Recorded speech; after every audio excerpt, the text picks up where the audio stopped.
How's it going, Hoagie Knight fans? I am back with part 2 of the boss rankings of Spider-Man PS4. I know I've been gone a while. I haven't made a video. That is my bad, my fault, guys. But I'm back and we're going to make some good content. So let's get into this ranking.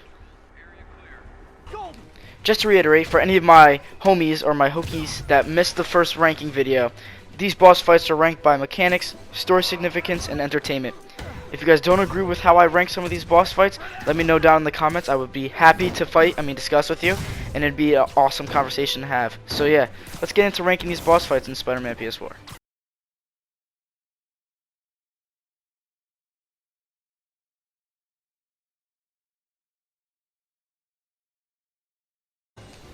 Alright guys, in 10th place on my list is Silver Sable's Encounter. So basically, mechanics wise, this is amazing. It's what I thought Taskmaster's fight should have been, you know? She's updating all of her defenses and attacks to match Spider-Man's. Like, you dodge under her, she'll dodge away. Story significance wise though, she's not very important, and the only reason you guys are fighting is because you can't talk like human beings. And entertainment wise though, it does feel like you're fighting a martial artist, like someone who's perfected their craft. So because of all these things, I put it in 10th place, but it just lacks because it's not a real boss fight, and it's not really important at all.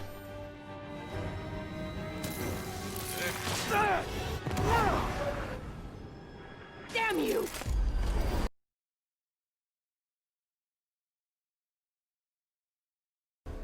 Alright, so I put Tombstone's boss fight in 9th place because of a couple of reasons. So for mechanics wise, while yes, he does have two phases and it sets ablaze and looks really cool, you basically repeat the same thing over and over until he gets knocked out, which can get monotonous and boring. So mechanics wise, pretty cool, but I had to dock it a couple times just for being repetitive.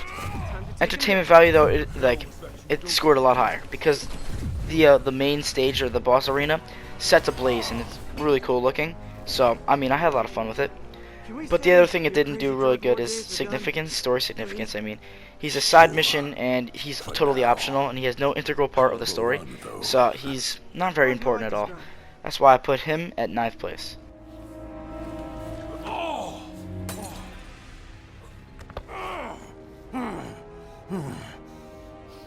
That's new. Too much to hope you'll be taking it easier now that you're, mortal? Not a chance. Threat of death just ups the thrill.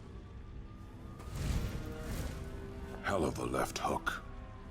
Can't wait for the rematch. I can. I like you.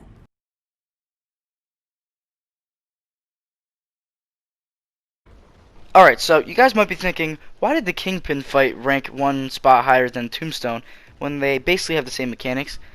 And it really just has to boil down to significance, story significance. I mean, he's the first boss and he's like the catalyst that causes everything in the game to happen. I mean, once he goes out, Martin Lee sees the power vacuum and decides to jump in.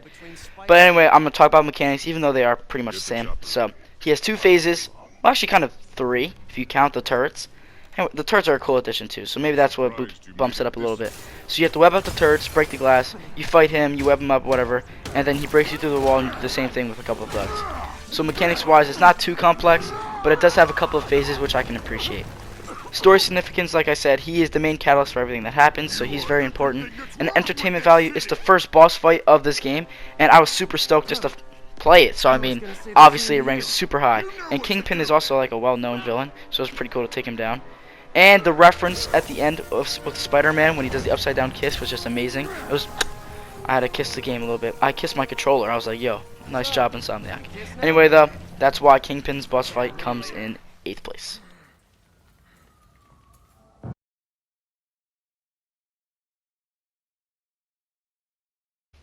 Alright, ladies and gentlemen, we are getting to some of our better bosses, the better part of the list, I mean. So we have Shocker here, number 7. And so I put Shocker here because his mechanics are pretty cool. He's got 3 phases. The first phase, he just shoots beams at you as you dodge, and then when he needs to recharge, you throw a Rebel at him. The second one, then he just adds in where he does waves on the ground, or he does ripple sound waves on the ground, and you have to dodge those and throw a Rebel at him. And then in the third phase, he's webbed down, so we have to like drop the whole big, I think that's a chandelier. I'm not really sure what that is. That big thing Spider-Man's on right now. You drop that all on Herman, and then that's how you finish him. So 3 mechanics. The first two don't vary very much at all, but the third one is way different than the first two, so you have to appreciate that. Story significance wise, he's not too important, but we do learn he's working with the masked people that we don't know who they are right now, so that's always pretty cool. I mean, I already talked about most of his sword significance in the chase scene, so there's not much I can say here. He's robbing money for them, that's about it. But entertainment is where this fight really takes off. I mean, it's just tons of fun just to swing around this room, super satisfying, just to dodge his energy blast and throw rubble at him. I don't know what it is about it, just makes it super satisfying. Plus, I always thought Shocker's design was always pretty cool looking. So, I put Shocker at 7th place, and let's get on to 6th place. Give up now and we can protect you! No way! You ain't see what I do!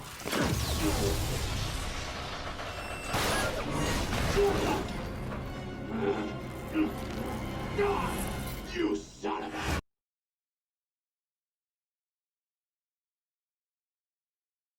Alright, so it's just a quick reason why Rhino and Electro got into 6th place here.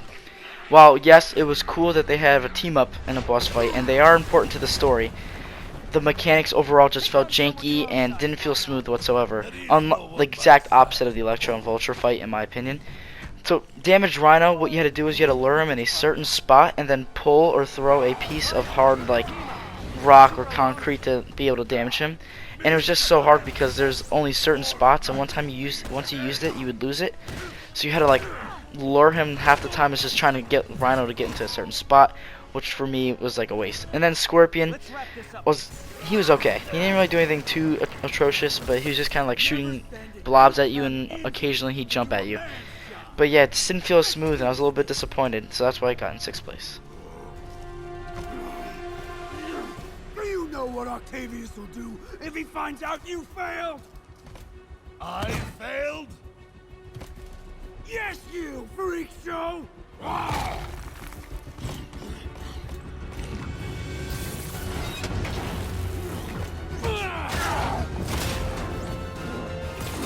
little forged together time might help you boys learn to play nice.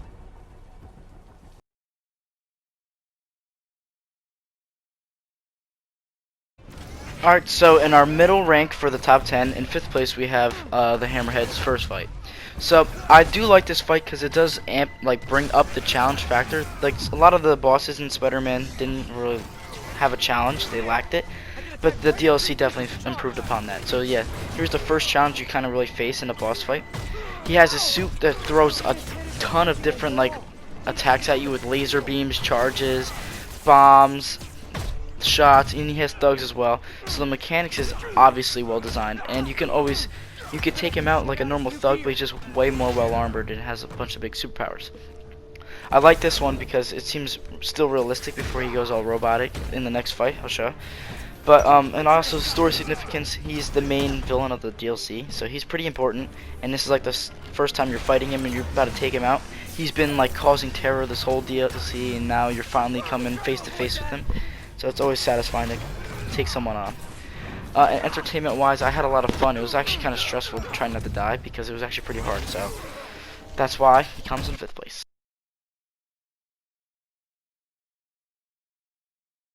In 4th place, I put the second fight with Hammerhead because while it does amp up the challenge from the first one, and it's got a lot more story importance, and I mean this is the final fight with Hammerhead of the DLC, so it's way more important for story significance. The mechanics do lack a little bit. I mean, it is very repetitive. You dodge and you web him up most of the time, and then the second phase you need to blow off his shield so you can web him up and punch him some more. So there really isn't anything new that they bring to the table in the mechanics department, so I couldn't get it past or into the top 3 because of that. And also the top 3 are just amazing, so I mean there's no way he's getting in there anyway.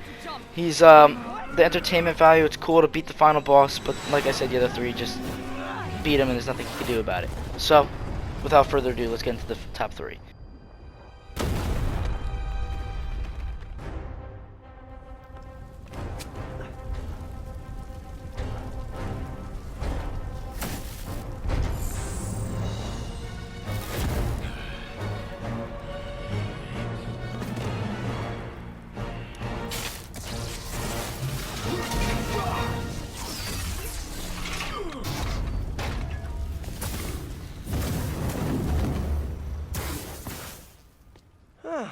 was fun.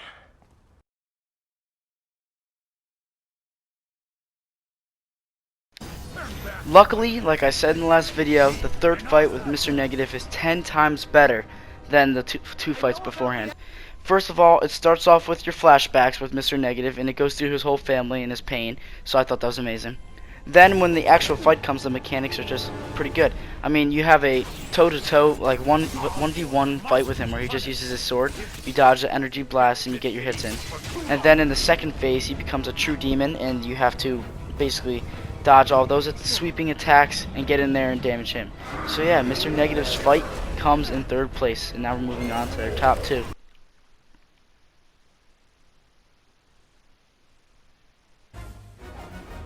Alright, so in second place, I put the Vulture and Electro fight.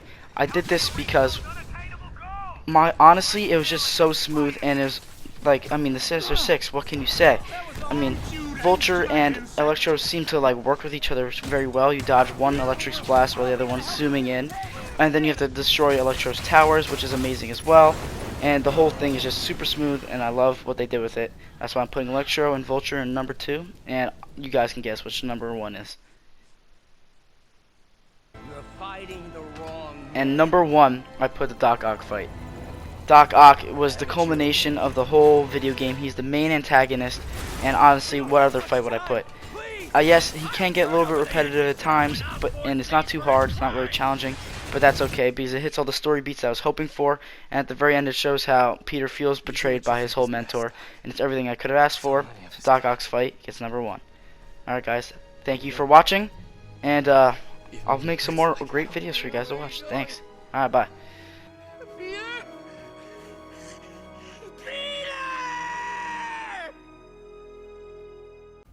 That was fun.